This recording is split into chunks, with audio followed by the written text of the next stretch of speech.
Hello, everyone, and welcome to the latest episode of the Start Small, Think Big podcast brought to you by Digital Meld. My name is Brad Groux, co-founder and CEO of Digital Meld. And today's episode is going to be a curveball because last week we had a really brilliant biotech PhD who was going to be on the podcast. And we recorded a podcast episode that was about an hour and 10 minutes long. And being that it was a holiday week for Thanksgiving, I didn't notice that there was an issue with the recording until I went to edit it on Monday morning to get it out to you Monday afternoon. And there were issues. We're missing 17 minutes of footage. So we're going to have to re-interview the PhD who was part of that great interview. And I apologize to her for the issues. There was some stuff on her end that didn't allow the video to upload. Long story short, I'm going to bring you an episode from an event that I was part of at Texas A&M Mays Business School back in August. I had the privilege of being part of the first ever Aggie Innovators Monday night meetups. It was actually on a Wednesday that day, but now it's on Monday nights, every Monday night in Texas A&M at College Station. They have the Aggie Innovators, which is a group of like-minded individuals from Texas A&M, Blinn College, and then just folks who are interested in AI. You don't even need to be a student to be involved, who want to take part in innovation and AI and know more about innovation and AI. Arnold Castro, who is my good friend and assistant dean of AI at Texas A&M Mays Business School, invited me to be a part of that. And so what we're going to have here is an event that I recorded back then. You'll notice that the recording isn't the highest of qualities. It was the first real time that I tried to record live, giving a presentation at a live event before I'd done interviews and things like that. And so it took me a couple of months to get the audio passable. So I apologize that the quality is not the best. If you'll notice, if you're watching this on video on YouTube or Spotify, you'll notice that there are subtitles actually on the screen just in case. And if you're listening to this on audio, I apologize if the audio quality isn't great. I think it's about an hour that's really worthwhile. You're going to hear from some of the students, the ambassadors leading the Aggie Innovators. You're going to hear from Arnold Castro, the assistant dean of AI. And then you're going to hear a presentation that's about 25, 30 minutes about AI and business use cases and those sorts of things. You'll hear a lot of the same things I've said in previous episodes, but again, I think it's worthwhile because I really appreciate that Texas A&M invited me and Arnold Castro invited me. And I really appreciate the work that the Aggie Innovators and their ambassadors are doing. And so again, look for the information about the Aggie Innovators in the show notes and the accompanying newsletter. And then also you reach out to Arnold Castro and myself on LinkedIn if you'd like to know more as well. Without further ado, here's the inaugural Aggie Innovators event at Texas A&M University Mays Business School. Howdy, everybody. Thank you for being here for our very first, I don't know if we're going to keep calling it AI Nexus, simply because there's an Aggie Nexus I was not aware of. I'm Arnold Castro, the new Dean of AI here at Mays. I've met some of you guys, some I may not have. Just call me Arnold. Disregard my title. I'm one of you guys. I'm a resource for you. Okay? So don't be afraid. I know I used to be afraid of even my principal. We have a principal back there. I used to be afraid to go up to folks like that. And I don't want to be that guy. Again, I'm super easygoing, approachable, and I'm here to help you solve problems, especially with AI, regardless of what college you come from. Today, before we get started, I want to mention a few things. Well, number one, I want to introduce my ambassadors, which is Shug, Raj, and Olivia. They are my AI ambassadors. There's one more, Joshua Robert, who is an med student. He's in med school right now down in the Houston area. And he'll be up here every now and then. But I'll be recruiting more ambassadors. I want ideally one from every college, including one from Blinn, to be an ambassador here, to know kind of what's going on across their college, let us know, and vice versa, to be able to kind of send information back and forth, right? Of, hey, all this exciting stuff happening here and vice versa. How can we keep collaborating, things like that. We also have a guest speaker at Groux. He's coming from Digital Meld. He'll be introducing himself in a bit. So anyway, I'm going to hand it off to my ambassadors and I'll talk again. Hey, everyone. I'm one of the ambassadors here. My name is Niraj. I'm a sophomore economics major.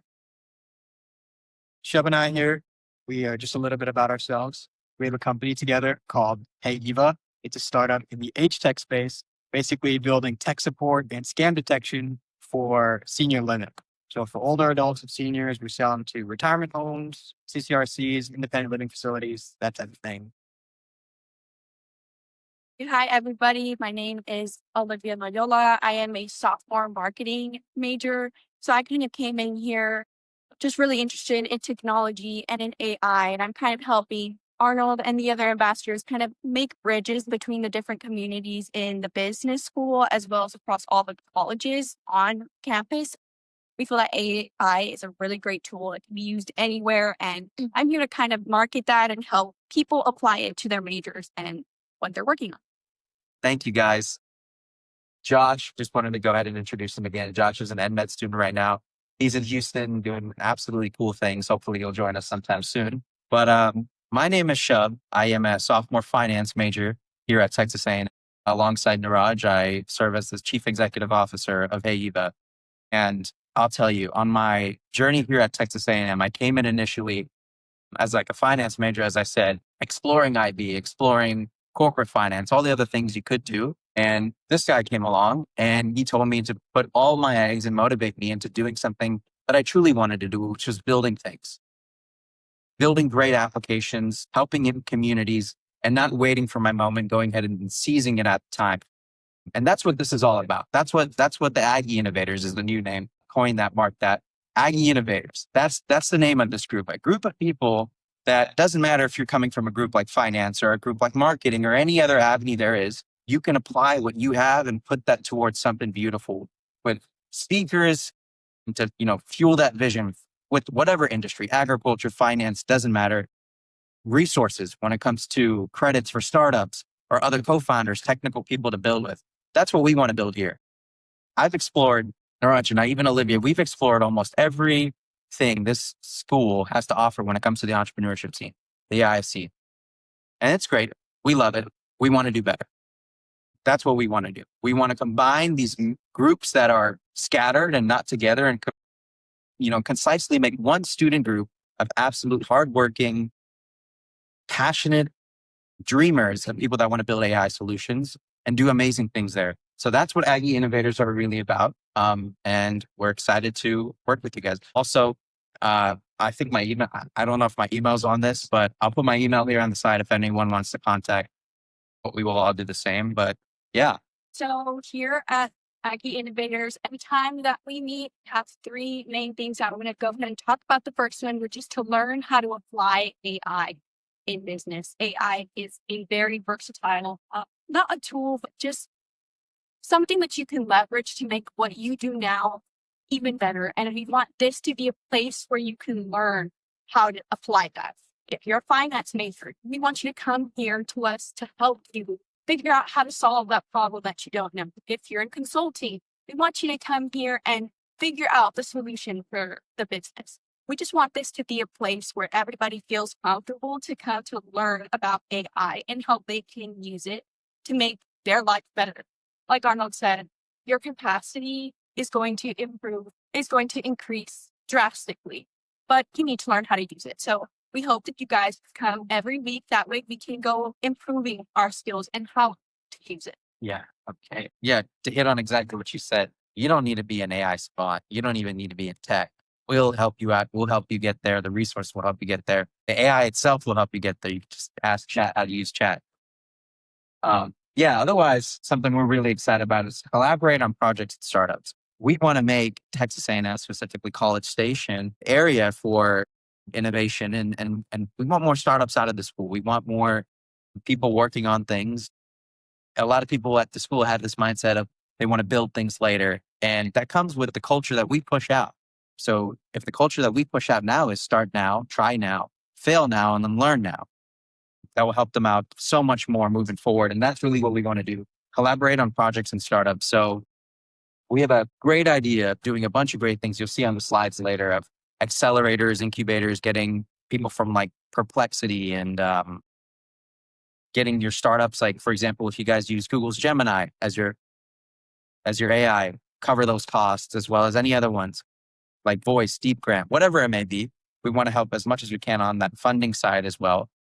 And then a bigger layer to that, we've noticed across the school, there's a lot of people that have great ideas but don't act on it because two reasons. They don't have that technical co-founder, or they don't have that business co-founder, or they don't have the mentorship on what to do, where to launch, and where to go. He and I have gone through that problem a lot where we've gone through business issues and we didn't know where to go. And we've banked on Arnold and other great guys here, Perplexity guys, Google guys, that have just blown our startup up. And we want to give that back to other people, that resource to say that doesn't matter if you don't know how to do it. All you got to know is that I want to do it. And that's the real mission we're trying to push. All right. Yeah. The third component here is innovate and launch real solutions. I think one of the most important things we're trying to do is create an academic environment where people can build real projects, real tools, but not just contain it only into academics. You want to be able to push that out into the real world, have real users using it. I mean, for us, Hava started like a study group, and now we have real users, real facilities. So one of the things we'll do as Aggie Innovators and as part of this organization is help you guys and help everyone who comes work on their product or service or formulate that and actually deploy it, figure out who can use it, figure out what avenues that we can utilize as a university with a ton of connections to actually grow and create real world impact. And that's one of the biggest things we're focusing on here. All right. So one thing you do want to be that we're going to be bringing our guest speakers, ex-founders, VCs, depending on what you're interested in. We want to have somebody here for you that can help guide you, be that mentor that a lot of people need and are looking for that they can't find. As well as company partnerships, like Shep mentioned, we hope on having complexity here and having these resources for you guys to use and teaching y'all how to use them, which is very important because I feel like as students, we get so many resources and we're not sure how to maximize them. There's so many ways to use things and we just don't apply them because we don't know how. So with these company partnerships and having this time here together, we can use that to just work on ourselves and how we know how to use them. All right, the next one, collaborate. So we have a ton of ideas on specific, tangible ways that we're going to fulfill what we talked about earlier in collaboration. The first one is like a venture lab, which is a program that offers mentorship, funding, support to people who have an idea. They have maybe even a product already built, but they need maybe they have an MVP, but they don't have their final product that they want to take to market. So we think that this was a really great opportunity for us to bring in a ton of, super important mentors, people like Arnold, other professors with a ton of experience. If you're building a hardware startup, maybe we bring in some electrical engineering professor who has 30 years of experience. He can mentor you and things like that. Basically bringing all the resources to you, because it can be a lonely journey. If you want to start something, if you want to start something, go from 0 to 1, figuring out exactly who to contact, how to get there, how to get the initial funding to get going, that can be a lonely journey. So we want to give something for that. The Capstone, this is another really cool program that we're working on, which is basically if you come into Aggie Innovators Club, you have maybe the inkling of an idea, or maybe you have the early version for a product. We'll work with you throughout the entirety of the year. And if it's a multi-year product or if it takes a semester only, whatever the time frame is, we'll work with you. We'll help support you, get any funding and resources you need as much as we can, of course. Kind of that'll be your checkpoint, status point. Every week you come in, we do status updates and we can be there with you on a journey, which, like I said, can oftentimes be lonely and difficult without any support. And this capstone kind of culminates in this last one, which is a showcase / demo day. Don't really know what to call it. We're planning around the end of the year to have a day where all of the people who are working on different capstone projects, either they're building a tool or they're building some startup, to have an opportunity where a bunch of founders or VCs or angel investors can all come, and the students will be able to present and showcase what they've built. And hopefully we can create some meaningful relationships there, meaningful connections, potentials for funding, all that type of stuff. So again, we're working on a lot of different programs. One of the things I want to reiterate here is that it's not fully fleshed out and we want your input, right? We want you guys to give feedback on how we can make things better, because this is a club, an organization for students, right? For the students, undergrads, grads, whether you're a freshman or you're like a 4th year PhD or whatever it is. We know that you guys have a ton of great inputs. As you'll see in the form, we have a bunch of big spectrum for you guys to add feedback and suggest things that we can do. And we really look forward to hearing from you. Yeah, I know we mentioned funding and stuff like that. Hopefully, for sure, non-dilutive. We're not going to take your equity. And if we do something like that, that's not what we're here to do. Yeah. Maybe if you bring in a VC though, and he loves your idea, he might offer you something. That might be great. Yeah, innovate. I was talking to Arnold this morning and he told me something so awesome. I was thinking about, like what makes an entrepreneur. And I'll tell you, one of the biggest things is the ability to take risks. And a lot of people don't want to go be an entrepreneur, don't want to go build something out because they're afraid that if I spend all my time doing this in college, where's my backup? I'm not going to go work at Goldman as an analyst. I'm not going to be a SWE at Google, any of those things, because I need to care about my GPA and the projects and the things I work on and all of those things. And, I really thought about that, and so many dreams are being killed because of that fear. So what can we do to still incubate those people while also giving them security that, hey, let's show that you're actively working on jobs. So we wanted to do a little bit of innovating things too. It kind of goes into the learn thing Olivia was saying, where there's a bunch of businesses in the College Station area, Houston, even bigger companies, Google, you name them, Fang. We want to bring them in. We want to tell them to give us, we are going to bring them in to give us like business problems that they believe they're facing in their organizations. We already have all these contacts, whether it be a banking one about a finance problem or a marketing company having, marketing issues, whatever it is. We hold groups and have these little, doesn't necessarily have to be a competition, but we each kind of build out using AI, tools and all that, what would be that best solution for that respective problem. And, I don't know about you guys, but if I was a Google exec and I just saw this kid and a team of people go out and build with the solution I wanted to do, or even if they didn't get to build it, seeing how they collaborate and not just doing the traditional resume and then applying it in for Google and actually seeing them work on real case applications, I'd eat that up. I mean, that's how I hire. And I mean, I know they similarly have that same thesis. So we wanted to give that and hopefully get people even internship opportunities if that comes out of that. And maybe if the businesses are willing and able, we've talked about that, is they even give money for the best solution. Give you money and then they adopt that solution. You get to put your name on it. All those cool things. But yeah. So on that, Yes. we already have a few companies lined up for that. They're willing to put in a few grand here and there, all the way up to $5,000 to solve business problems. I want to utilize and leverage this group, assuming you guys are interested, to try to compete for that money. And by that, I mean, there'll be a hackathon. We're going to teach you the skills how to do that. You're going to need some business people, like some of these NDAs potentially. It could be an HR problem for all I know. But you guys will try to fix the problem, the business problem, leveraging what you guys will be seeing here, learning in your courses that you have throughout the semester and previous semesters. The idea here is, like he mentioned earlier, is potentially to get paid. Number two is this company, because it's not going to be just them in attendance. There's going to be other folks very interested to see talent. Because right now, you guys have seen how much some of these people are getting paid for AI. Millions of dollars in some cases. Not saying that any of us are going to get that, but people are looking for talent. People are looking for young talent that show that initiative, that just look like those superstars right now. And they're willing to either offer internships right on the spot for you, give you jobs if you're about to graduate and you're going to have a job lined up, and you're just going to be doing the fun stuff that you love doing, which is AI. So that's the work doing, regardless again of what your major is. So you're going to have that opportunity. The other thing that you're also going to get out of that is experience on your resumes. Because right now, when you apply entry-level positions, they're asking for 2 or 3 years experience, which is the most silliest of things. But this is going to allow you to have some of that on your resume to now show that, hey, look what I did. I solved this business problem for this company. We were able to do this over, in some cases, 24 hours that you're going to be able to knock it out. And I've seen this done on this campus already.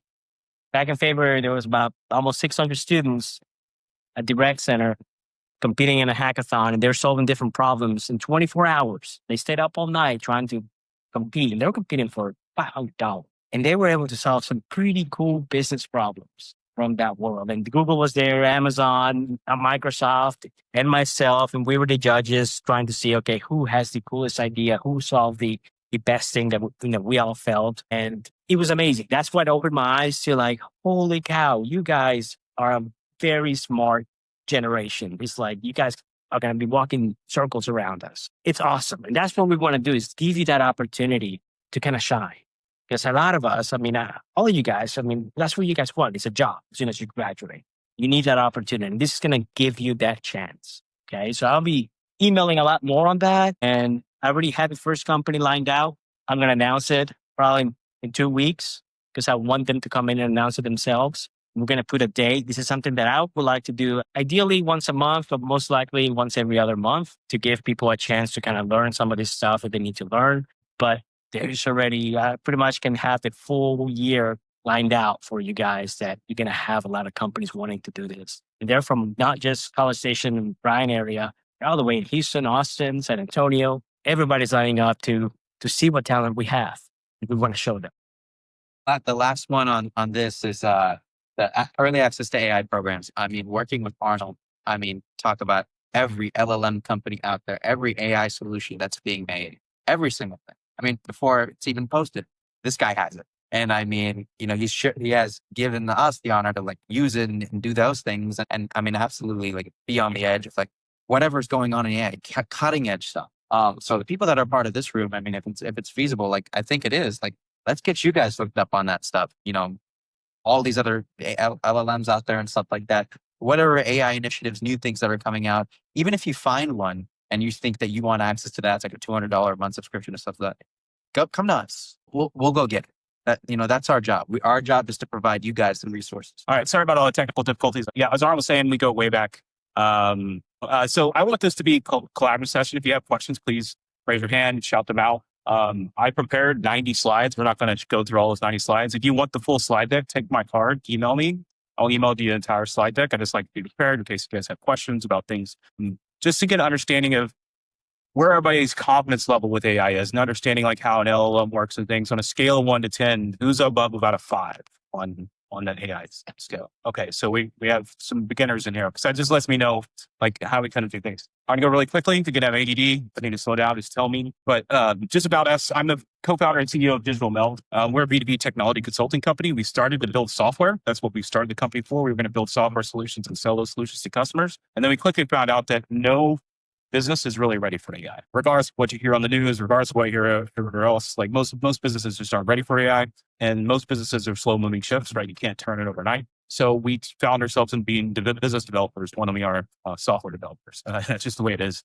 OpenAI kind of followed the same sort of step whenever they realized that people aren't really adopting AI how they see fit outside of just ChatGPT. So they've invested $10 billion into building up their consulting business. And Microsoft and Google have similar consulting business, Amazon as well. So the formatting is going to be a little off since Keynote, but this is what my company does. I won't spend too much time on that. Digitalmeld.io, you can look it up again, take my card. But we tell we call them partners instead of customers because AI is all about context, right? So it's personal to you. And when it comes to businesses, and this is where I think Silicon Valley has a really hard time, is they're building solutions in a black box, like off on an island somewhere, not talking to. I love that the guys up here in Arnold were talking about what problem are you trying to solve? That's what McKinsey and Company, the leaders in business development, the first thing they say is, what problem is this company trying to solve? And so that's what you should always start. What problem are you trying to solve? And then you choose the right tool for that. Sometimes people say AI, and it's really just automation. Automation's been around for decades. And we focus on the problem, not the tool. And so this is basically our core tenets. And again, we follow a lot of what McKinsey Company preaches. If you don't follow McKinsey and Company, you probably should. Basically, we listen and analyze. Again, the first thing we do when we talk to customers, what problem are they trying to solve? What are their inner struggles? We like to talk to what we call the boots on the ground, not the executives. What's happening is you have executives hearing about AI. They're being pressured by the board of directors. Hey, we need to implement AI. And so they're just taking AI and trying to shove it down everybody's throats. We're not actually talking to them like, what are your actual problems? How can you actually help? And that's where we start. And once we listen, analyze, then we do a catered solution. We think AI for most use cases is about at the most 70, 80% there.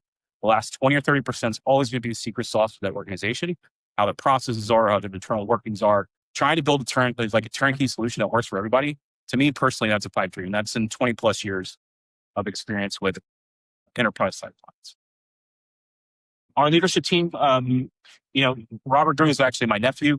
He was born when we were in high school. And so he knows Robert really well. And then the brains behind it is Liberty Carolla. She's our PhD. She got her PhD in physics from University of Houston. So she's the magic behind all of our algorithms and everything. I'm a solutions architect. Robert's the CTO. He's more a systems architect. So we're us together. They're kind of like have the perfect skill set. Again, I'll share the slide deck with you if you want to know more about us. That there's basically more about each one of us and what we do and how we do it and what our experiences are. As mentioned, we do have a podcast because again, we were trying to talk to business leaders and like, how can we get you to help to onboard AI? Most people just don't have any idea. And so we started a podcast about 7 months ago. Called Start Small, Think Big. Arnold was our first guest, I think episode 4. We're on the 24th episode that comes out on Friday. We were in Dallas Fort Worth Startup Week, the Texas AI Challenge, got to talk to some VCs and things like that. But the goal is to talk about pragmatic and practical ways to utilize AI. And we bring in guests from different industries to get their perspective. The person we had this Friday, he's actually a director in Hollywood. He's worked with Rosario Dawson and Meta and IBM doing commercials and stuff and utilizing AI. And so that's an actual just I had finance guys and marketing folks and just giving different perspective. And it's available on video on YouTube and Spotify. And so this video will be on there, and then audio everywhere else. So AI revolution, I think you guys have heard a lot about that, obviously. But we've had more rapid advancement in AI. AI has been around for decades, but we have more rapid advancements in the last 3 or 4 years. ChatGPT 3.0, I think, was the big major push. And then that started transforming businesses of all sizes. The people who are really quick, smart with it and understand it, understand what's back there, and understand that it can revolutionize the business. And then it just unlocking potentials that you don't even really know. I know I've queried ChatGPT or Gemini or Groux and those kind of things and queried in some ways and then found out use cases that were never known. And I think that's going to happen more. And so what is AI? It's the ability for machines and computer systems to perform tasks that typically require human intelligence. And the core principles of AI include, machine learning, natural language processing, et cetera, et cetera. I won't dive too deep into this because I don't want to put you all to sleep. But, we focus on the practical applications and then visual examples. As we talk to business leaders, and again, we're talking like small enterprises, so 1,000 under like companies. Most of the time, we have talked to enterprises larger than that. But as a new company, it's harder to get your foot in the door with those large organizations. And so we like to say, we like to help them punch above their weight class, right? So they can be lean and mean and fight against those enterprises as a small or mid-market company to kind of do that. The beauty is, I say it all the time on the podcast, we listen to technology is the great equalizer. And it truly is. And there's nothing like, you're going to have billion-dollar companies with 10 employees within the next 3 or 4 years. That's never been possible before. It's going to happen. And let's just dispel a few myths of AI really quickly. Again, I won't read this whole thing. Probably just read a couple of lines on each one. What it is and what it isn't. It's not a magic wand. Again, all of the Silicon Valley folks, they're like, we have a turnkey solution. That's one you hear all the time. It's turnkey, so just point at us their data and these two sort of things. That's complete hogwash. There's not a turnkey solution with AI. All of you have used ChatGPT or Gemini, or most of you haven't said, and it's not always perfect. It's about 78% there. You don't trust it with life and death situations, and you should. You should always have a human in the loop, for the foreseeable future. AI isn't here to replace jobs. This is our stance on it. I think any smart company, if they free up more time with AI and automation, that should leverage their folks to use that for more meaningful work. As an example, we have folks who automate their accounts payable, and the people who were normally processing invoices and things like that, now they're chasing more work by bidding on more problems. And so the hardest thing there is, and I guess you'll learn that over the coming months as you talk to the Googles, the Microsofts, the Amazons of the world. The hardest thing in the world as a business leader is finding good people. And if you have a good person, just because you automate some of their job, you'll probably take the time to either upskill them and pivot them somewhere else. And to be honest, if the company doesn't do that for you, that's probably not a company you want to stay with. I know that doesn't help you pay your bills, but in the end, you're probably better off getting that. AI will get everything right. We see this all the time. I'm sure a lot of you have had hallucinations with your ChatGPTs, or it's giving you the incorrect information. People have gained the SEO that comes with the AI optimization and stuff. But it does get smarter with use. The more you use it, the better it gets. The more context you give it, the more data it has. That's how it works. Here's what we believe AI's real power is: integration. It's taking data from multiple sources, bringing that together, and giving business insights for automating really complex tasks that would normally take a lot of manual steps, that kind of thing. We work with construction engineering firms a lot. So Pro4 is a big project management solution for construction engineering. And so a lot of the things that we mainly had to be manually done, like project managers being on site, they go get in their truck and they get their daily reports and stuff like that. They could do that via audio to an LLM, and that just updates automatically into their daily status report. So as they're driving home, they don't actually have to pull out the report and just talk to them and get those status reports in. AI doesn't make human judgment obsolete. Has anybody heard about the Aurora trucks? So Aurora trucks are like the Tesla taxis or the Waymos. They're driving on the highway right now between Dallas and Houston every single day. And they're automated trucks, but they have humans sitting in the seat. For the foreseeable future, they're probably only going to have, they're going to have that for a while. And it's only going to be on the highway driving. The last mile or last 4 miles is going to be the human actually taking, because it's harder, complex problems to get through, neighborhood traffic than it is highway traffic. But to me, it's not going to make human judgment obsolete anytime soon. The key point here is artificial intelligence has 3 key components: the data centers. And so we've heard about all the data centers they're building, the energy consumption required for that, and then the code training. The data center includes the GPUs and the hardware as well. So it's not just the data center, but the systems inside those. Those are the 3 key components. And we need all of them. Can't just have one or the other. They all have to be there kind of equally. And just we're going to go through this terminology really, really quickly, but AI is a whole role. This is going to be like a nesting dolls, right? So AI just refers to the systems and ability to learn and reason like humans. And a part of that are these other subsets like knowledge representation, computer vision, expert systems, AI ethics, etc. And under that is machine learning is a subset of artificial intelligence. And unlike traditional software programming where tasks are explicitly coded, machine learning allows systems to adapt and improve from experience. So basically, as it does more tasks, it learns better. And things. Anybody who's done decision trees and basic programming, object-oriented programming and stuff, the machine follows that same sort of logic, if this and that kind of stuff. And then deep learning is a subset of machine learning. And that's convolutional neural networks, map applications, transformers, those sorts of things. And so generative AI, that's what most of you probably know or use on a regular basis. That's ChatGPT, Gemini, Groux, Perplexity, et cetera, et cetera.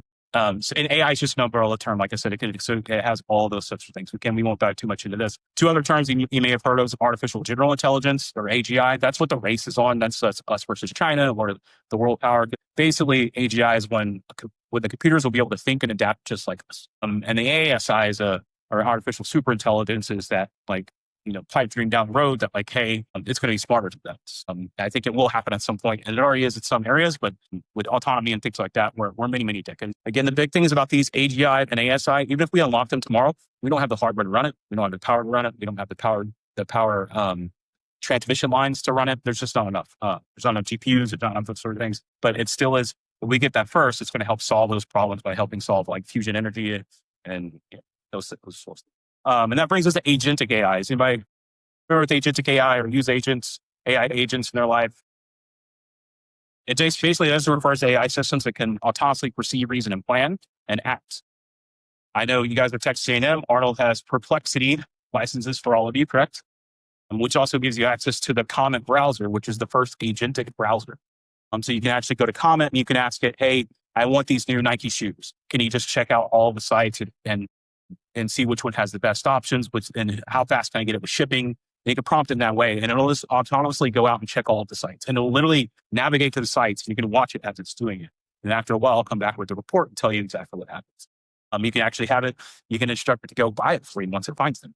Again, I like being that human in the loop and saying, point it to me and just notify me, and then let me go get the purchase. There are going to be some issues whenever things such agentic AI, but you have the ability to do that now as a Texas A&M student. So I use it. So on that, a cool example that I give in the MBA is a new chart is you can go in there and tell it, for example, to look up a recipe similar to looking for shoes, add the items to your HEB account, and have it delivered to you by 5 p.m. today when you get home. And it will do that. And it does it pretty dang well. So if you think about it from a business perspective, the research you have to do in your courses, all the different things that you have to just look up and put together, whatever your assignment is, now you have this personal assistant in a browser. And all you're doing is telling it what you want it to be. Super cool stuff. But the thing that I want you guys to think about when you think of agentic up here, sorry to interrupt you. No, it's good. That these entities, I always like to say that you got to treat them like colleagues. And I'll explain why. These colleagues are yours. If it's Brad reporting to me and I tell him, hey, Brad, go to my office at the next building and get me a pen because and one of my books. He knows how to get to that building, but he probably forgot how to get to my office. He knows it's on the 4th floor, but doesn't even know how to get in there. Doesn't even know where I keep my pens or my book, right? Prompt, which is the prompting, how I asked him is the most important part. He's going to come back and I'm not going to tell him, oh, you're stupid. You don't know what to do. Like we usually treat Excel. Excel gives us the wrong thing. We're like, kind of stupid too.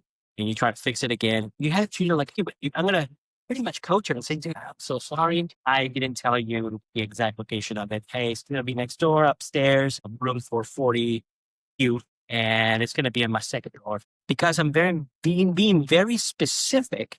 Right. And I'm giving those instructions to him. He's going to be able to do flawlessly. Obviously, he's a human, smart guy. He's going to be able to go in there, give me that pen and bring it back to me.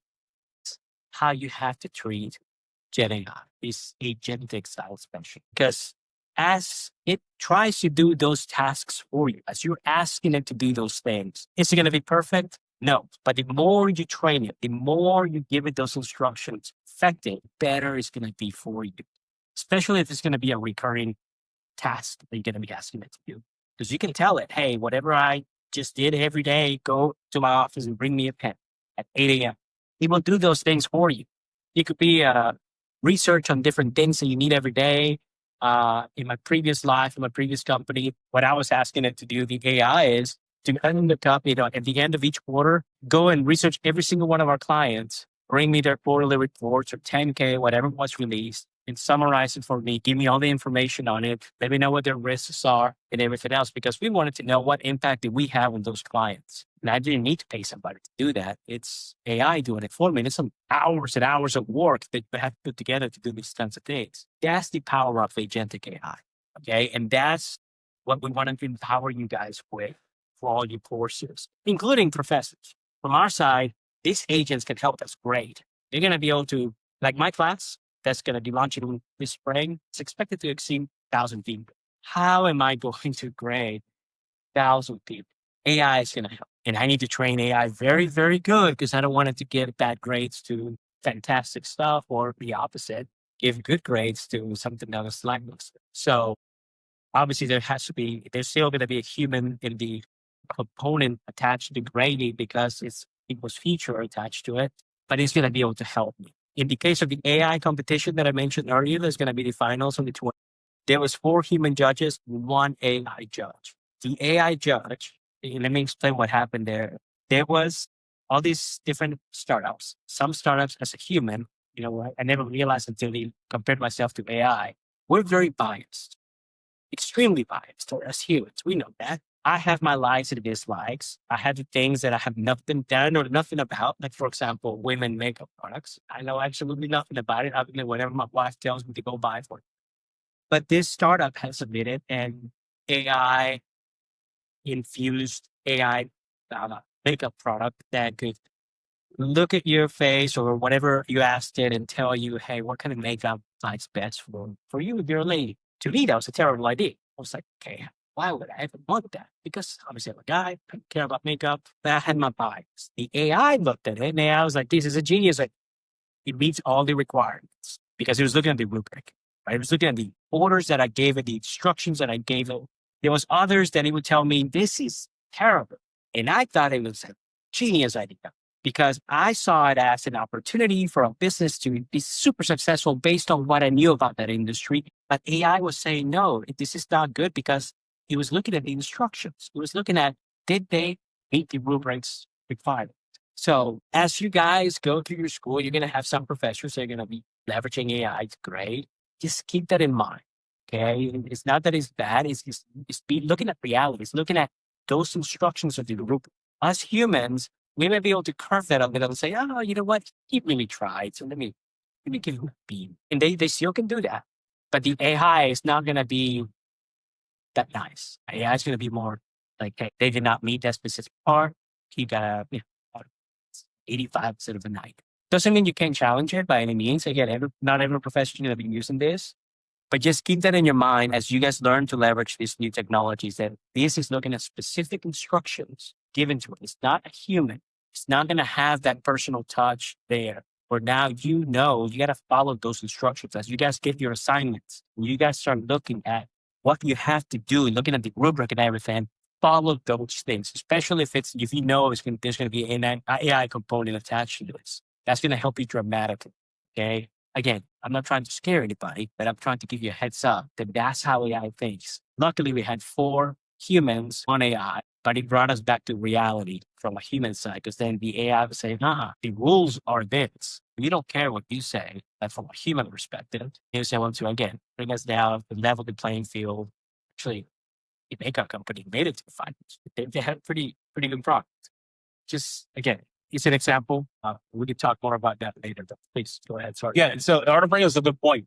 This is a new technology, right? When new technologies come out, you have to change your workflows to embrace that technology. Remember, Arnold and I were in high school, whenever we had to learn how to do something, we had to go to the library and we had to use the Dewey Decimal System. So you probably never have to use that in your life.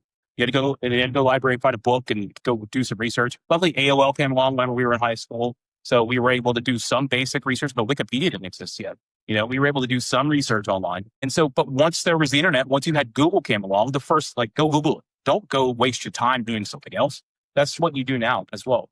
You just have to pivot your mindset and think your mindset differently. Whenever I made the transition to a solutions architect about 10 years ago, I started thinking automation first. If you're doing something manual in your life every day more than once, or if you repeat a task more than once, automate it. There are free tools like Power Automate or Zapier or if this and that you can automate that. Like I was traveling for Microsoft to work at Microsoft for 5 years. And I was traveling and I set up an automate that through if this and that, where it knew my location based upon my phone. It knew my geolocation. It would tell me whether I needed to bring a coat or an umbrella. Because being from Texas, I never carried an umbrella or a coat. But if I was traveling to Chicago or Seattle or something like that, and that was the first automation I did, the first major automation. And that's where the name of my podcast is Start Small, Think Big. Automate your inbox. You get an email from your student, you get an email from your professor. Say, if I get an email from my student, text me. Like, because let's say you check your email once a week. That's an automation that gets you started and start on that path. With Agentic AI and AI, think the same way. Instead of going to Google, go to ChatGPT or Gemini, Copilot, any of those. They do that same with Agentic AI. The big thing here is able to adapt dynamically to changing conditions and environments. And it's going to get, as Arnold says, the more you train it, the better it gets. And this is the first technology in the history of technology that can train you on how to use that technology better.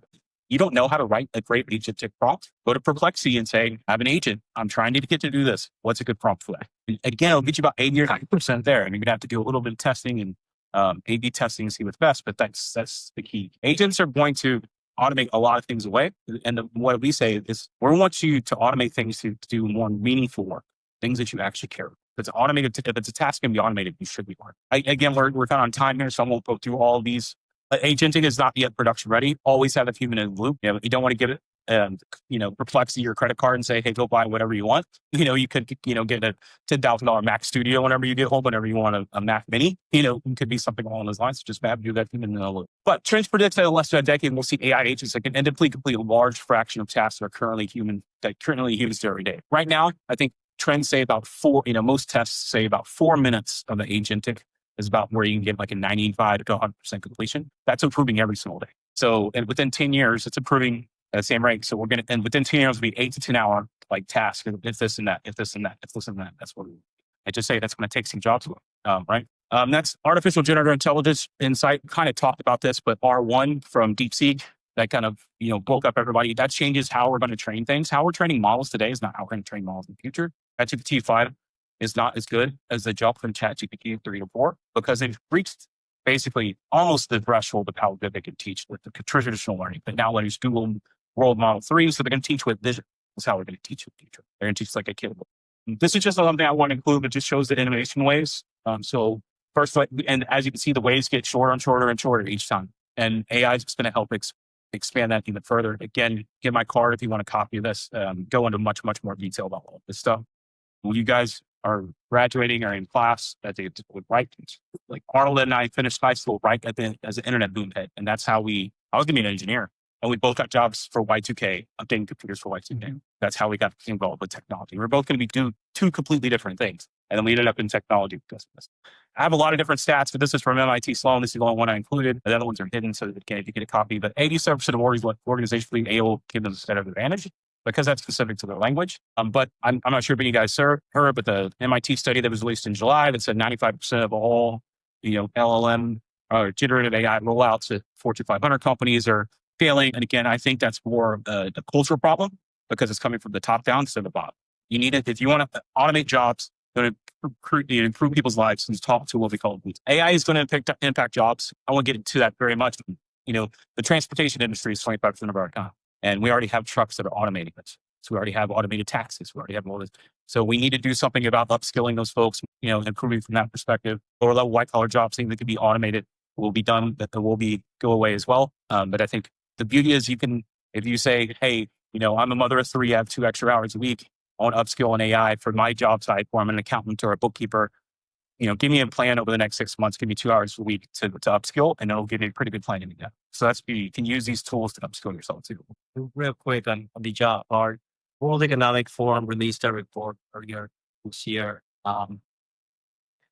claiming that 96 million jobs are going to be lost due to AI.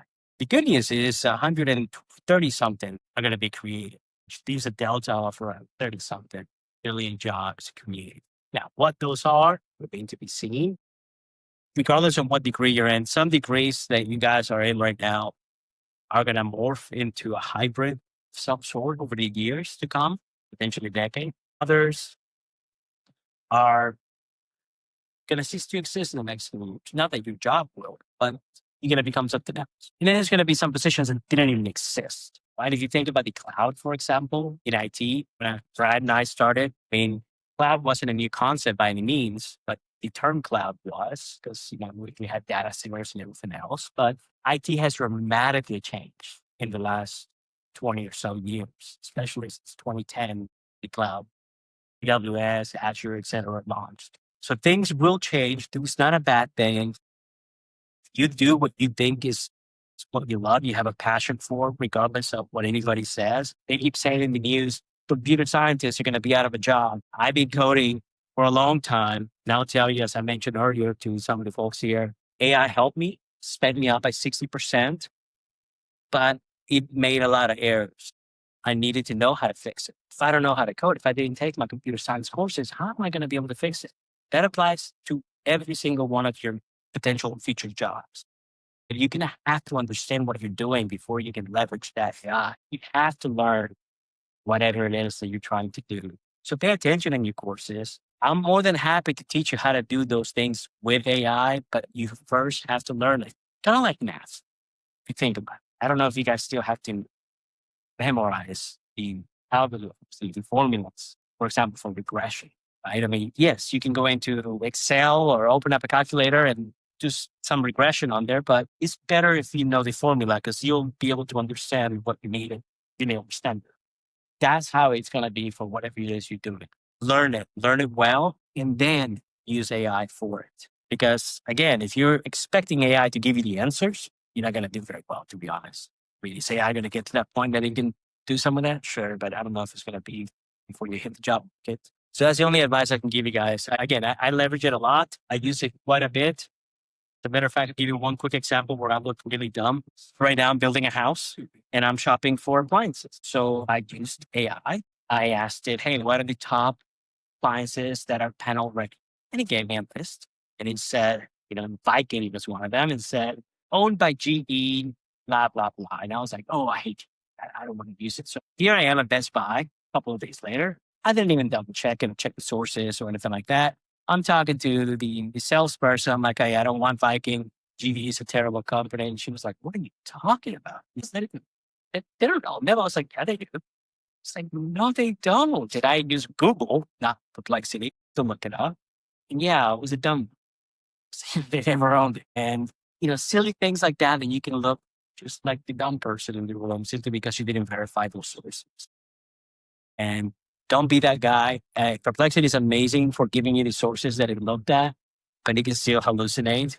Collect those sources. See where that data came from. Why did it say those data ends? Because it's very important for you guys to learn to test it. Right? Is it really giving you facts? So as you guys are, coming up with new ideas and or want to get a job and help revolutionize businesses, I've talked to hundreds of business owners over the last 2+ years. And then in my previous experience, thousands. I've personally been inside of 100 of the Fortune 500 companies when I was at Microsoft. So I've seen how to run a business, how not to run a business when it comes to technology. And this is kind of a list of things that you should be thinking about as you're coming up with an idea that you want to sell in the B2B space. In the B2C space, that's a completely different beast. But in the B2B space, you should focus on operational efficiency and cost optimization. And then the big thing is actual insights and decision support. Anything that can help people make decisions quicker and or make them automatically for you. Customer experience enhancement, that's an easy one for most people. And that could be internally, that could be your customers too. It's like a support desk. If they're actual customers or the people within the organization. Governance, risk and compliance, this is a huge one. There's just big threats happening all the time. I know the cybersecurity department here is working with Arnold to get some cross-pollination between the two because it is so important. And as bad actors and threat vectors are coming from overseas, from China specifically, it's going to be more important that we have our agents fighting their agents. Workforce empowerment collaboration is another big one. Just increasing communication by automating some of your things like taking meeting notes. You have the ability to actually communicate better within your meetings. And then innovation, market differentiation. Use these tools to help do market research. That's what I've done. That's been transformational for me. The deep research aspects of all these models are really, really great. As you're building out an idea and trying to get product market fit, use that kind of as well.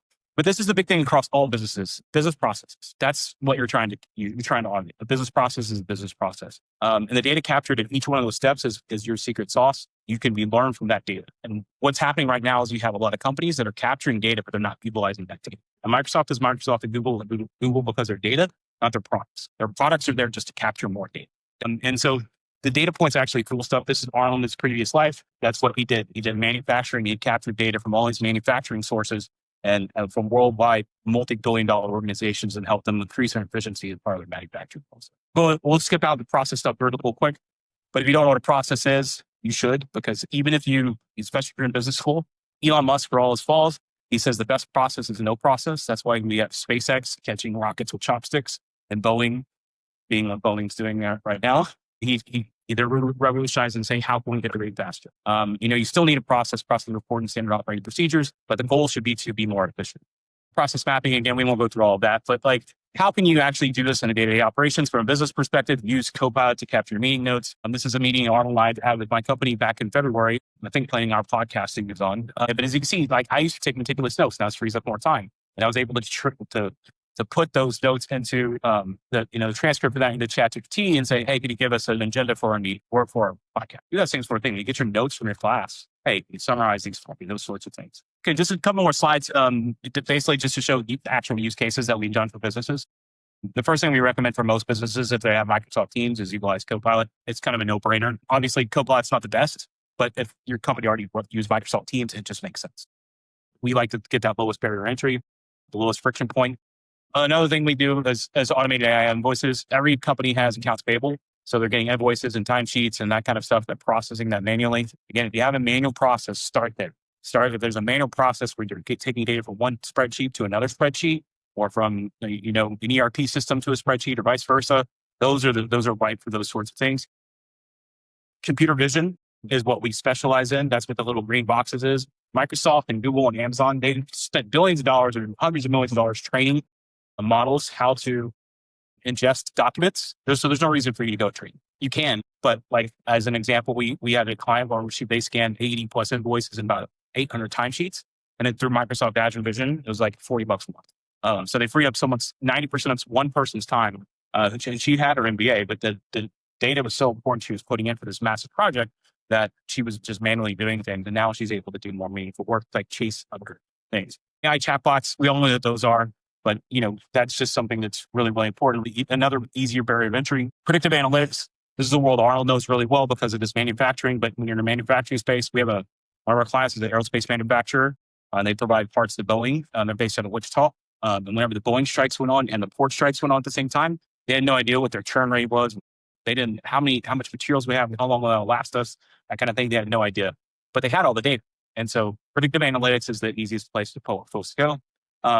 Automated proposals. So any business that goes and does proposals there's government posting proposals, those sorts of things. Another thing that's fairly easy to automate. This is what we did. But vision learning is the world we live in.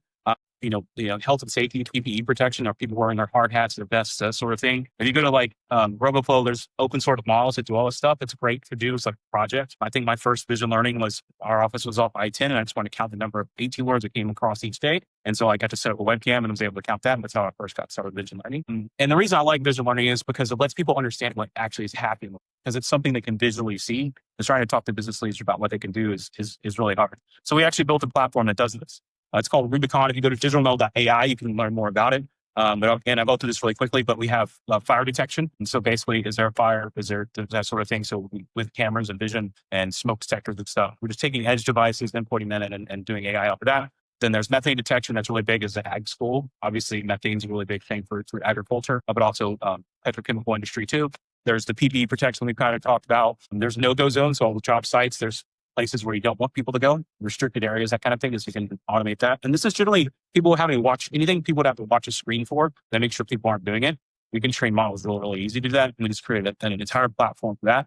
And just for those who want additional use cases for AI, these are easier, lower barrier entry ones that we would produce to most businesses. So if you're trying to do a startup, I'd look at these kind of areas. These are all ripe for the picking.